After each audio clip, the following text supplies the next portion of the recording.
नमस्कार दोस्तों, मैं रुचि भांबरी आप सबका स्वागत करती हूँ इस ब्यूटीफुल पॉडकास्ट में। ये पॉडकास्ट उनके लोगों के लिए है जो ज़िंदगी में एक एंटरप्रेन्योर बनना चाहते हैं, अपना कुछ करना चाहते हैं, अपने दम पर जीना चाहते हैं। मैं खुद एक एंटरप्रेन्योर हूँ और मैं समझती हूँ कि कितना मुश्किल होता है अकेले उस जंग को लड़ना, बट ये बहुत ही खूबसूरत सफ़र है और आप इसमें जीतें।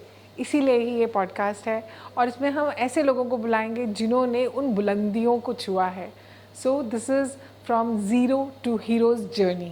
उसी चीज़ को जानने के लिए, हम उस ज़ीरो टू हीरो की जर्नी को जानने के लिए आज हमने बुलाया है one of the biggest heroes that I know, doctor DK Gupta. He is the CMD of Multi and Super Speciality Hospitals, a chain of hospitals in Noida. तो let me welcome Dr. DK Gupta. नमस्ते। नमस्कार। Thank thank you doctor DK Gupta ji, thank ये time देने के लिए और इस show के लिए। You so much. Thank you. तो आज मैं जानना चाहती हूँ आपसे कि डॉक्टर साहब, कैसा रहा आपका सफ़र? किस तरह से आपने अपनी जर्नी शुरू करी? सफ़र बहुत अच्छा रहा, बट सफ़र में बहुत सारे रोलर कोस्टर राइड्स थे, कभी ऊपर कभी नीचे होना। बट हाँ, ओवरऑल सफ़र अगर बात करें तो अगर पीछे मुड़ के देखते हैं तो अब तक का जो अचीवमेंट है उसको देख के अच्छा फील होता है। जो सक्सेस मिली है, जो लोगों ने सराहा है, जो लोगों ने अच्छी बातें बोली हम लोगों के बारे में, जिन लोगों का हमने टच मूवी इंस्पायर किया, लोगों का दर्द ठीक किया है, बीमार लोगों का इलाज किया है, बहुत सारे लोगों को इम्पैक्ट किया है सोशली। तो ये सब सोच के लगता है कि वो जो जितना दर्द उठाया था पिछला, वो सब बहुत कम था इसके अगेंस्ट।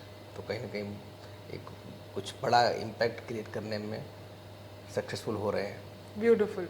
तो मैं जानना चाहती हूँ, मैंने सुना, आपसे बताया था कि आप एक टाइम पे पॉपकॉर्न बेचा करते थे।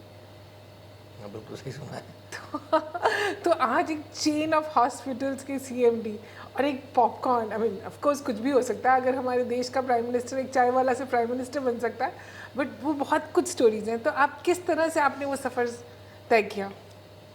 तो स्टोरी क्या कि जब मैं बचपन में, मेरे फादर एक्सपायर हो गए थे, जब आई वॉज 10 ईयर्स ओल्ड, 10 साल के आसपास था। उस समय कोई स्कूल वगैरह वहाँ पे स्कूलिंग हुई नहीं थी मेरी पूरी। 6th-7th क्लास में स्कूल ही नहीं थे वहाँ पे, तो ऐसे निकल गया। और 7th में जब मैं था तो मेरे फादर की डेथ हो गई। Then I move to Noida. Noida आया तो मेरी सिस्टर रहती थी वहाँ पे, तो सिस्टर के साथ मैंने रहना शुरू किया। तो रहने की जगह ही नहीं थी वहाँ पे, मैं बाहर रहता था, वो एक कमरे में रहते थे बेचारे लोग। वो लोग भी मूव कर गए थे because of some financial crisis. From Tier 2 town to लोग दिल्ली मूव कर जाते, नॉर्मली ऐसा ही होता है Tier 3 से। तो मैं बाहर रहता था, स्ट्रीट लाइट में पढ़ाई करना, बाहर बैठ के आंगन में पढ़ना सर्दियों में। और बहुत बार पैसे नहीं होते थे, तो पैसे ना होने की वजह से पॉपकॉर्न बेचना। तो पॉपकॉर्न मैंने बहुत बेचे हैं, बहुत मज़ेदार कहानी थी वो। मैंने इंडिया गेट पे, अप्पू घर उस समय होता था, अप्पू घर है, प्रगति मैदान है, और बहुत सारे स्कूल्स हैं, कॉलेजेस जो जहाँ स्कूल्स जो होते थे बच्चों के, जहाँ पे उसके बाहर इवन गलियों में, तो बहुत जगह किया है। अब एक जगह होती थी भैरव मंदिर दिल्ली में, पुराना किला के पास में, चिड़ियाघर में, हाँ, यहाँ पुराना किला है, बहुत सारे मेरे हॉट स्पॉट्स होते थे। तो यहाँ पे ऐसे भैरव मंदिर में पार्किंग में काम किया। तो पार्किंग में वहाँ पे लोग आते थे दर्शन करने के लिए, अपना व्हीकल पार्क करते थे, तो वहाँ लोग कम पे, वहाँ पे जो ठेकेदार होते थे तो उनके साथ पार्किंग में काम किया। बहुत बार ऐसा होता था जो फैक्ट्रीज़ में काम किया, छुट्टियाँ होती थी स्कूल्स के बाद, समर ब्रेक होते थे, तो उसमें फैक्ट्रीज़ में काम किया कि वहाँ पे कुछ मतलब मंथली 2-3 महीने का काम मिलता था, तो उसमें काम गुजारा हो जाता था। कई बार ऑटो चलाए मैंने, जो होते थे ना लोडिंग वाले ऑटो होते हैं। वाह! और ये कितने साल की बात कर रहे हो? कितने बड़े थे आप तब? तब मैं वही था 10th-11th से शुरू, मतलब 10th-11th ईयर से स्टार्ट हुई थी चीज़ें, और सब 14-15 साल तक, 3-4 साल तक ही चलता रहा। जब तक 12th पास करके मैंने तैयारी नहीं शुरू की MBBS की। अच्छा। ये सब चीज़ें थी जो मैंने देखी और वहाँ वहाँ पर देखते हुए कि मतलब उतनी स्ट्रगल पे आपने सोचा, कब सोचा कि आप एक डॉक्टर बनना चाहते पे। डॉक्टर बनने का सपना तो जब मेरे फादर एक्सपायर हो गए तो मुझे बड़ा पढ़ने में अच्छा था, तो मैं पहले शिशु मंदिर में पढ़ता था 5th-5th क्लास तक। मैं टॉप किया था 5th क्लास में, हम लोग इस डिस्ट्रिक्ट टॉप किया था। तो बड़ी सारी कहानियाँ होती थी, ध्रुव तारा की कहानी थी वो, उनसे बड़े छोटे बच्चे इंस्पायर हो जाते हैं। और पूजा बड़ी बहुत करता था भगवान की। तो मुझे फादर को पता लगा मेरे फादर को बहुत सारी बीमारियाँ हैं, डायबिटीज़ थी, हाइपरटेंशन, अस्थमा, उनको कार्डिक प्रॉब्लम, ट्यूबरकुलोसिस, मल्टीपल दिक चीज़ें थी। तो मेरा था कि मैं शायद पूजा करके उनको सबको करके भगवान नहीं बचा लूँगा, कुछ होगा नहीं, ऐसा कुछ हो जाएगा सारी चीज़ें। तो वो इम्पैक्ट था, बट सडनली ही डाइड, जो बड़ा दुख हुआ। तो क्रिमेशन भी मैं नहीं किया, उस समय बड़े भैया थे नहीं घर पे हमारे। तो उसके बाद जब कमीशन किया तब मुझे लगा कि मुझे कुछ ऐसा कुछ करना चाहिए कि बहुत सारे लोगों को इलाज नहीं मिल पाता जिसकी वजह से उनकी डेथ इसीलिए उनको इलाज नहीं मिल पाया। अगर उनको इलाज समय से मिल जाता और पूरा इलाज मिल जाता, सही जगह इलाज मिल जाता, तो शायद उनकी डेथ नहीं होती। 49 ईयर्स की एज में उनकी डेथ हो गई थी। आजकल हम 73 ईयर्स तक जीते हैं, 80 साल तक जीते हैं। तो कहीं ना कहीं वो एक हेल्थ केयर सर्विसेज हमारे गांव के तबकों में नहीं पहुंची थी, रूरल एरिया में नहीं पहुंची थी, अफोर्डेबल भी नहीं थी लोगों के लिए। तो इसलिए कहीं ना कहीं लगा हमें कि मुझे कि ऐसा कुछ करना चाहिए जो सोसाइटी पे हेल्थ केयर में कुछ इम्पैक्ट करूं। तो वो एक विविड सा सपना था, वो उस समय दिमाग में आया और वही चलता रहा। तो जब भी मैं उधर से निकलता था उस तरफ उस एरिया, तो मुझे वो बार बार याद आता रहता था। तो एक तो ये लगता था मुझे कुछ करना है, हेल्थ केयर में कुछ करना है, बड़ा बनना है, डॉक्टर बनना है, कुछ बनना है। एक दूसरा जब मैं मुझे आज भी ध्यान है, कुछ जगह होती थी अपूबर के उसके सामने प्रगति मैदान के गेट नंबर 1 के आसपास, तो कई बार मैं निकलता था तो डाल के ऐसे वो पॉपकॉर्न का थैला वो पूरा निकाल के, तो जब गाड़ियाँ देखता था तो मुझे लगता था सपना देखना कोई बुरी बात नहीं, मुझे लगता है सपना देखनी भी चाहिए। तब मुझे लगता था एक दिन मैं भी ऐसी गाड़ियों में निकलूँगा, देखूँगा, जाऊँगा, और शायद वो इंस्पायरिंग होता था मुझे बहुत। मतलब ऐसा होता था कि मेरे रोंगटे खड़े उस समय खड़े हो जाते थे, मुझे ऐसा कुछ करना है, बड़ा करना है। तो दैट वाज समथिंग कि वो बड़ा इम्पैक्टफुल होती थी, उसने बड़ा इंस्पायर किया। तो उसके बाद मैंने स्कूल में आया तो हम 5th 6th के बाद 6th 7th में पढ़ाई नहीं की थी, 8th में आया तो फेल हो गया यहाँ पे हाफ ईयरली में। ओहो, अच्छा। तो हाफ ईयरली में फेल हुआ तो कोई 6th 7th में पढ़ाई नहीं की थी। तो फिर मैंने एक दोस्त ढूंढा जो मेरे साथ वहाँ अच्छा टॉपर था, उसके बाद मैं पढ़ाई करने लगा। फिर मैंने एनुअल एग्ज़ाम थे उसमें टॉप किया, अगर मतलब अच्छे नंबर आए। फिर 9th 10th में फिर पढ़ाई की, फिर कुछ ऐसे ही हुए तो गड़बड़ हुई। 11th 12th में टॉप किया, तो ऐसे ही सब चलता रहा। उसका फिर प्री मेडिकल की तैयारी की। और उसके बाद आपने मेडिसिन किया? नहीं, उसके बाद मेडिसिन नहीं किया, उस बीच में बड़ी कहानी थी। अच्छा। तो मैंने प्री मेडिकल का टेस्ट दिया, तो उसके बाद क्या हुआ, मेरा मेरी वाइफ जो रश्मि है इसमें, हम दोनों साथ साथ कोचिंग में थे। अच्छा। तो इसका सिलेक्शन हो गया, मेरा नहीं हुआ। तो बस बड़ा सरप्राइज़ हुआ। तो मैंने देखा तो मेरी मार्कशीट उस समय आती थी, तो मार्कशीट आ गई, तो चांस का तो मेरे मार्क्स से ज़्यादा थे, इसलिए लाइक डिडंट गेट एडमिशन। तो बड़ा सरप्राइज हुआ, तो पता लगा घोटाला हो गया उसमें। मेरा फॉर्म ही किसी ने भेज दिया, जो यूनिवर्सिटी थी जिसने कराया था, कानपुर यूनिवर्सिटी, उसका वाइस चांसलर अब तो नहीं रहे, वो सर्वज्ञ सिंह कटियार साहब थे, वो उन्होंने वो फॉर्म ही भेज दिया। मतलब फॉर्म ही गायब होगा, वो सीट किसी को भेज दी। ओहो। अब मैंने अप्रोच किया तो किसी ने भाव नहीं दिया वहाँ पे। तो फिर वहाँ मिनिस्टर से मिला, कई सारे मिनिस्टर के बाद उसका अपॉइंटमेंट लिया। तो उसने कहा कि ठीक है मैं जांच कराता हूँ, अगर सही होगा तो मैं आपको सीट दिलवा दूंगा।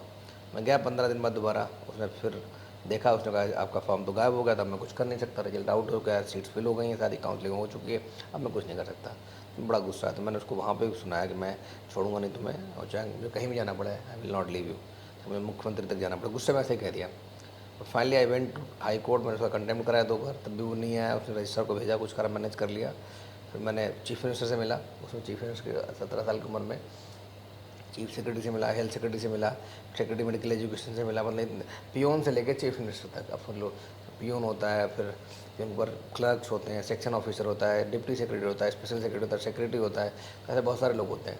उन सबसे मिलकर अपनी फाइल को मूव कराया, और मूव करा के मुख्यमंत्री तक पहुँचाना, एक्सपेडाइट करना सरकारी चीज़ों को। और एक ऐसे 17 साल के बच्चे को जिसको कुछ भी पता हाँ, नहीं था। जिसमें लखनऊ में रह के, नेक्सी में वहाँ पे रह के घूमना, रोज पास में नहीं बनते, पास बनवाना, सब कुछ कराना।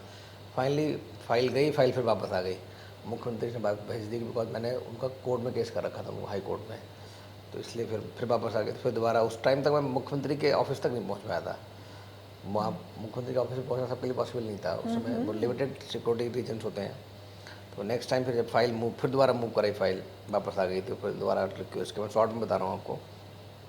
फिर मैं मुख्यमंत्री की सेक्रेटरी से 20 बार सुबह घर पे जाकर उसको 4 बजे मिला, जाके 4 बजे वॉक करने आता था, मैं उसके घर जाके मिल ले, जाकर बाहर जाके वो लॉन में वॉक करते थे, तो उसमें जाके मैं मिला, उन्होंने बताया सारी बातें। तो finally I got my seat, तब मैंने फिर MBBS किया। तब MBBS किया। तो मतलब आपकी ज़िंदगी में बहुत सी अड़चनें आई और आपने किसी भी चीज़ से कभी भी रुके नहीं। आई थिंक उसने आपको और ट्रिगर दे दिया कि और आगे तेज़ भागना है। ट्रिगर क्या मतलब, एक है कि परसिवरेंस है मेरे अंदर, और थोड़ा रेजिलेंस है, और वो है कि कमिटमेंट थोड़ा हाई है। अगर कुछ सोच लिया करना है तो करने की आदत रहती है। एक है कहावत की, ज़िंदगी जिंदा दिली का नाम है, उस दिल के खाक जिया करते हैं। और कुछ ठान लिया तो फिर करना चाहिए। अब यही मुझे इंस्पायर करता रहता है जब भी मैं सोचता हूँ। और मैं ये भी देखती हूँ आपके अंदर जिंदा दिली तो खूब है, मतलब कूट कर रहा है किसी तरह से भी। मतलब जितना भी मैं आपके बारे में जानती हूँ, आप इतने सुपर्ब लर्नर हैं, हर समय एक बच्चे की तरह you are ready to learn. कोई भी होता है, you are ready to learn. और नॉट ओनली लर्निंग, आपने इतनी सारे में मतलब जिस तरह से मैंने पढ़ा और आपके बारे में जाना कि बिजनेस कोचिंग हो गई या किस तरह की जो भी कोई चीज़ नहीं आती है अपनी इंडस्ट्री को देखकर, अपनी पढ़ाई को लेकर हर चीज़ में, और आपने उसको सुपर इम्प्लीमेंटेशन किया है, मतलब जल्दी से जल्दी आपने उसको इम्प्लीमेंट किया, एक्शन। तो आपको देख के ना वो एक एनर्जेटिक एक्शन वाले पर्सन का एक एक्सपीरियंस होता है। तो क्या मैं सही बोल रही हूँ? बिल्कुल सही बोल रही हो। हम सीखना बिल्कुल चाहिए, मुझे लगता है हर समय हर स्टेज पे आपको सीखना चाहिए अगर आपको नेक्स्ट लेवल पे जाना है। तो मुझे अच्छा लगता है लर्निंग, चाहे वो किसी तरह की हो, चाहे बिजनेस कोचिंग हो, बिकॉज एज ए डॉक्टर जब मैंने स्टार्ट किया था पहले मैंने गवर्नमेंट जॉब की। गवर्नमेंट जॉब करने के बाद पैसे नहीं होते थे तो गवर्नमेंट जॉब की, फिर मैंने रश्मि ने क्लिनिक खोला, तो क्लिनिक चलाया, फिर उसके बाद कुछ दिनों बाद क्लिनिक बंद हो गया बिकॉज वो कुछ ऐसा ऑर्डर आ गया सुप्रीम कोर्ट का, क्लिनिक बंद करना पड़ गया हम सबको। फिर नर्सिंग होम खोला, हॉस्पिटल खोला, तो मैंने गवर्नमेंट जॉब छोड़ दी थी। तो उस टाइम हम लोग को मैनेजमेंट या बिजनेस चीज़ें नहीं आती थी कि HR क्या होता है, ऑपरेशंस क्या होते हैं, मार्केटिंग क्या होती है, सेल्स क्या होती है, अकाउंट्स क्या होता है, फाइनेंस क्या होता है, R&D क्या होता है। तो इन सबको लर्न करने के लिए फिर आइडली आप दोबारा MBA से MBA करना तो बड़ा पॉसिबल था नहीं। तो उसके लिए फिर हम लोगों ने बड़ी मेहनत की, हमने बहुत सारे कोचेज़ को, मेंटर्स को हायर किया, मिलने गए ट्रेनिंग ली, रेगुलर क्लासेस करी, फिर सब चीज़ों को सीखा, उनको फिर इम्प्लीमेंट किया साथ साथ। That was one of the good strategy कि हमने जो सीखा उसके साथ इम्प्लीमेंट किया। तो उसकी वजह से आज हम लोग को चाहे वो मार्केटिंग हो, HR हो, सेल्स हो, ऑपरेशंस हो, अकाउंट हो, फाइनेंस हो, फंडिंग हो, फाइनेंसिंग हो, मर्जर एक्विजिशन हो, तो सब कुछ आ गया है। कहीं किसी चीज़ में वो ऐसा नहीं कि हमें लगता है कि हमें चीज़ें वो नहीं आती। अब वही मुझे लगता है एक तरीका है ग्रो करने का, नेक्स्ट लेवल जाने का। बिल्कुल, ताकि सब चीज़ें कुछ कोई आपको बुद्धू ना बना सके, आप उसको जान लें। बहुत ही बढ़िया है।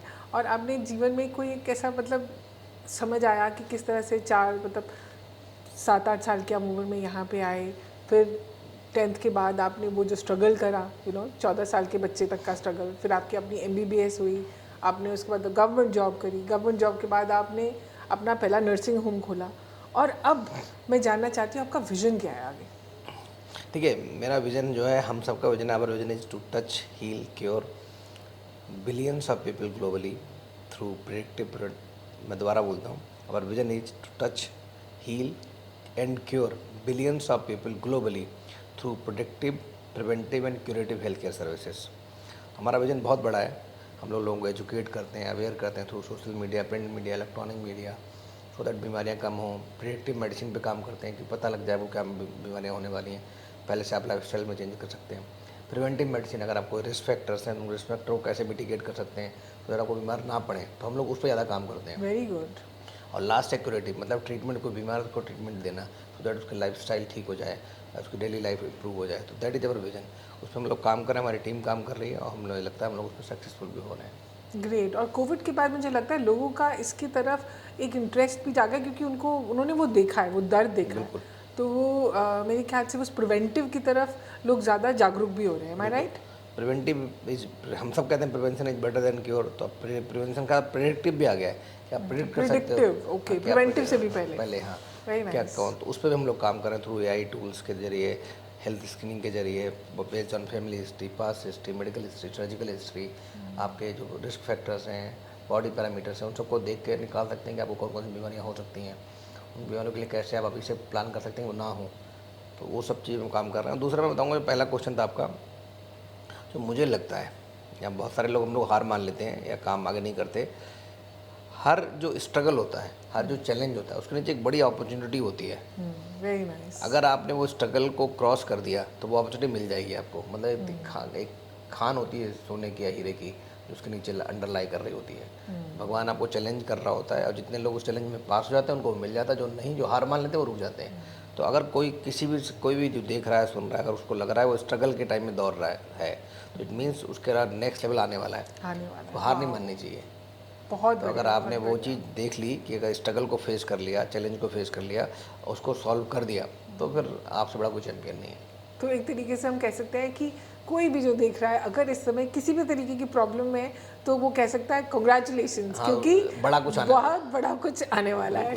समय उसका अच्छे आने वाला है। अच्छा समय आने वाला है। बिल्कुल। Good good good, very good. और इसी तरह से शायद आपने अपनी सारी ज़िंदगी जी है। तो मुझे तो लगता है कि जब भी बड़ा चैलेंज, कुछ प्रॉब्लम होती है, उसका मतलब है कुछ ना कुछ उसके बाद कुछ बड़ा करने वाले हैं हम लोग। और जब भी कोई बड़ा चीज़ करते हो तो छोटे मोटे चैलेंज तो आएंगे। ऐसा कुछ पॉसिबल ही नहीं है।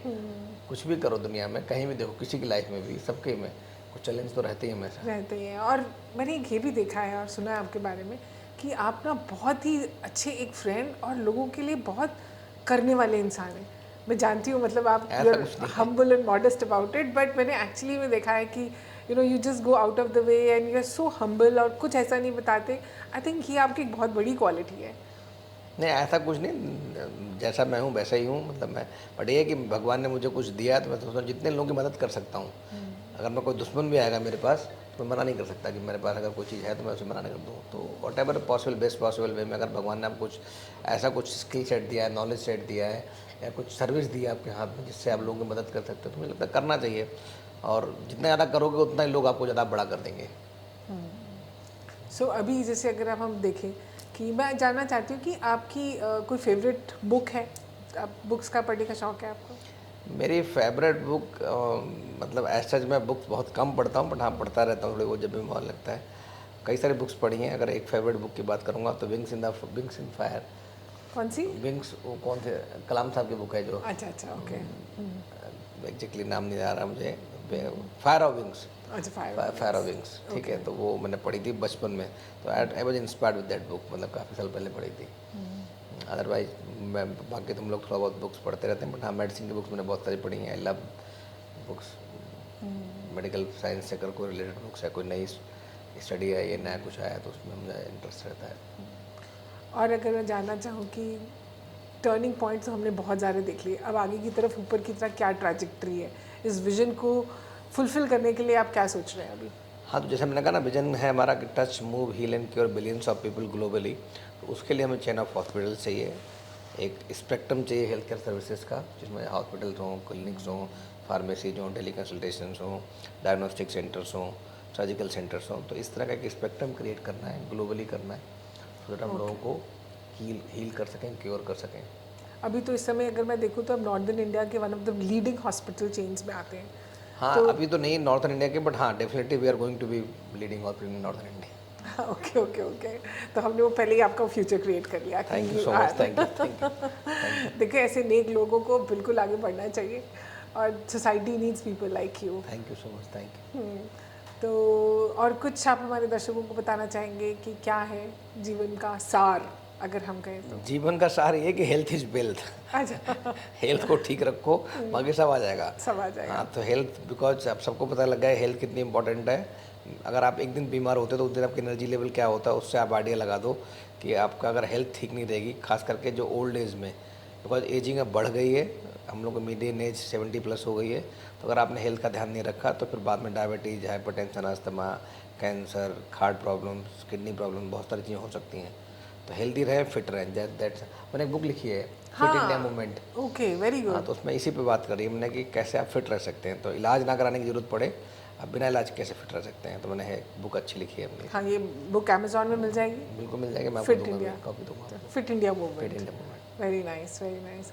और आप बस एक उन्नत भारत की तरफ एक जागरूक नागरिक है एंड मतलब प्रोग्रेसिव नागरिक है। Thank you, so thank you for being thank you that. So much, thank you and thank you for really being with us thank you and thank you for this opportunity. Thank you. Thank you.